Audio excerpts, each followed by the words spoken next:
नमस्कार मित्रों, आपका डॉक्टर आलोक चांटिया AIRO NDF चैनल पर स्वागत है। हमारे शरीर के जितने भी अंग हैं, उन सभी अंगों में अगर सर्वाधिक महत्वपूर्ण अंग कोई है तो वह है आँख, जिससे हम देखते हैं। लेकिन जन्म लेने के बाद जैसे जैसे उम्र बढ़ती है, यह आँख और दूसरे अंग भी अपनी उस कार्य क्षमता में धीमे पड़ जाते हैं जिसके लिए बने हैं। अक्सर आपने देखा होगा कि बहुत से लोगों के आँख की रोशनी समय के साथ कम हो जाती है, लेकिन यह ज़रूरी नहीं है कि आँख की रोशनी कम होने के एक ही कारण हो। उम्र के कारण भी आँख की रोशनी कम हो जाती है, खान पान के कारण भी आँख की रोशनी कम हो जाती है, ज़्यादा पढ़ने लिखने का काम करने से भी आँख की रोशनी कम हो जाती है। कुछ रोग जैसे मधुमेह वगैरह होने से भी आँख की रोशनी कम हो जाती है। किसी टर्मिनल इलनेस के कारण भी आँख की रोशनी कम हो जाती है। और हम सब जैसा कि जानते हैं कि जो ये आँख है, आँख प्रोटीन और पानी का जो ये लेंस है, ये बना होता है जो सिर्फ एक बार बनता है। जब आप माँ के गर्भ में हैं तो आँख का यही जो रेटिना है ये एक बार बनता है, यह लेंस एक बार बनता है। जैसे हृदय की कोशिकाएं सिर्फ एक बार बनती हैं, मस्तिष्क के न्यूरॉन्स एक बार बनते हैं, ये सभी एक बार बनते हैं और जीवन के साथ खत्म हो जाते हैं। ऐसी स्थिति में कोई भी दवा ऐसी नहीं है जो लेंस को दोबारा बना सके।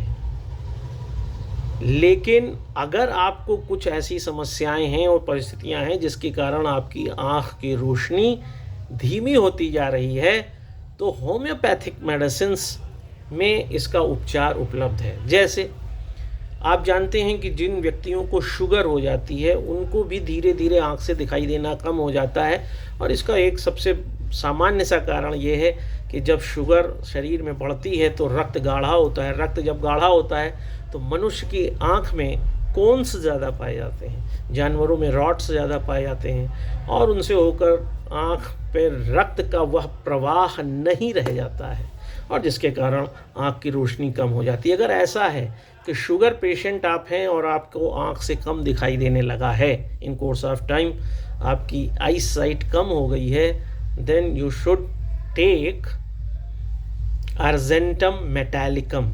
यह एक बेहतरीन दवा है। कम से कम 6 महीने तक सुबह शाम 4 बूंद आप इसको लेते रहिए।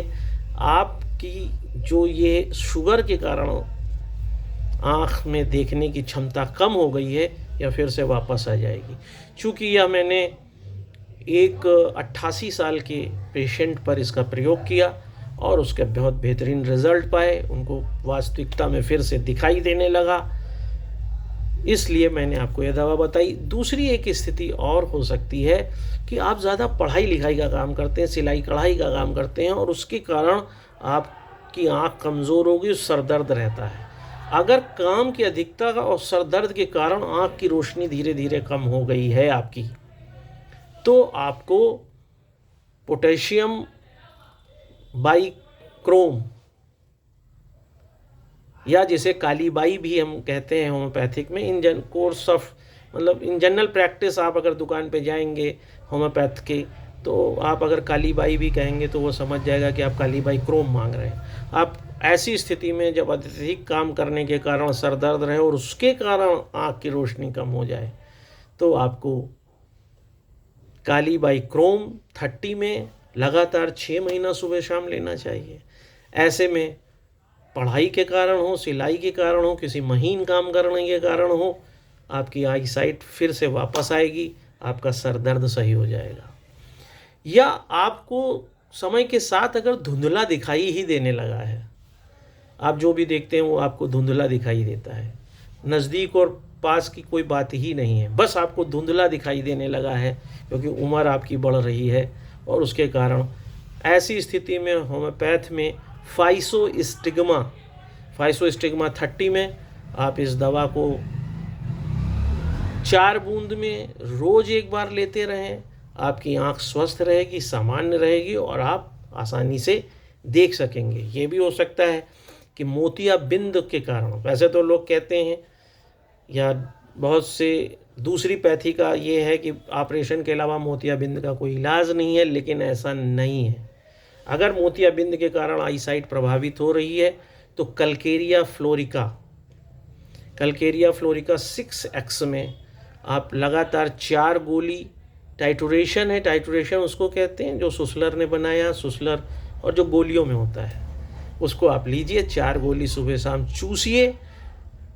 5-6 महीना चूसने पर आपका, क्योंकि जो ये कटरैक्ट होता है, जो मोतियाबिंद होता है, यह अत्यधिक शक्कर खाने से भी हो जाता है, अत्यधिक नमक खाने से भी हो जाता है। उनका ध्यान दें कि अगर आप नमक ज़्यादा खाते हैं तो कम खाना कर दें, अगर चीनी ज़्यादा खाते हैं तो उसे खाना कम कर दें। उसके साथ आप कल्केरिया फ्लोरिका लेते रहें। और इसके अलावा आई ड्रॉप बहुत से हैं होम्योपैथ में, आप उसे लें। सिनेनेरिया जो है, मार्टिमा सिनेनेरिया बहुत अच्छा आई ड्रॉप है यूफ्रेसिया का। सिनेनेरिया यूफ्रेसिया कहकर भी आप उसे ले सकते हैं। उस आई ड्रॉप को सुबह शाम आप 1-1 बूंद दोनों आँखों में डालें और कल्केरिया फ्लोरिका खाते रहें। आपका कैटरैक्ट धीरे धीरे नॉर्मल हो जाएगा। तो ये कुछ ऐसी मेडिसिन हैं, ख़ास तौर से आजकल के दौर में जब बच्चे पढ़ाई बहुत करते हैं, लगातार मोबाइल पर काम करते हैं, लैपटॉप पर, और उनके सर में दर्द रहने लगता है, आईसाइट प्रभावित होती है, तो ऐसे समय में उन बच्चों के लिए कालीबाइक्रोम या कालीबाई दवा एक बेहतरीन मेडिसिन है। वैसे भी जो लोग मोबाइल पर, लैपटॉप पर डिजिटल फॉर्म में ज़्यादा काम करते हैं, उन्हें हफ्ते में एक बार रस्टास्क 200 या रूटा 200 ज़रूर खाना चाहिए, क्योंकि पलकें जब कम झपकती हैं तो जो कोन्स हैं उनको पर्याप्त मात्रा में पानी नहीं मिलता है और वो सूखने लगते हैं। ऐसी स्थिति में जो वो स्ट्रेन पड़ने लगता है, जो प्रेशर आँख पे जनरेट हो जाता है, उस प्रेशर को न्यूट्रल करने का काम रूटा भी करती है, रस्टास्क भी करती है। अगर आपको तनाव बहुत ज़्यादा लग रहा है तो आप ब्लाडोना भी दवा का प्रयोग कर सकते हैं। और इन सब दवाओं के प्रयोग से पहले आप किसी एक बेहतरीन होम्योपैथ से सलाह ले लें, प्रशिक्षित डॉक्टर की सलाह लें, ताकि ये सारी दवाएं आपके लिए उपयोगी साबित हो सकें। अखिल भारतीय अधिकार संगठन नैना दयाल होम्योपैथिक निःशुल्क परामर्श केंद्र की तरफ से ये सारी बातें आपके सामने इसलिए रख रहा है क्योंकि आँखें बहुमूल्य हैं। समय के साथ आँखों को प्रभावित होना पड़ता है, ताकि आप घर बैठे ये बातें जान सकें और उन बातों को सुनकर अपने जीवन में अपनी आँखों को बेहतर बनाने का काम कर सकें। अगर आपको यह बात समझ में आ रही है तो इसे दूर तक ले जाइए, ताकि आप भी आँखों के मामले में स्वस्थ रहें और हमारे देश का हर नागरिक भी स्वस्थ रहे। नमस्कार।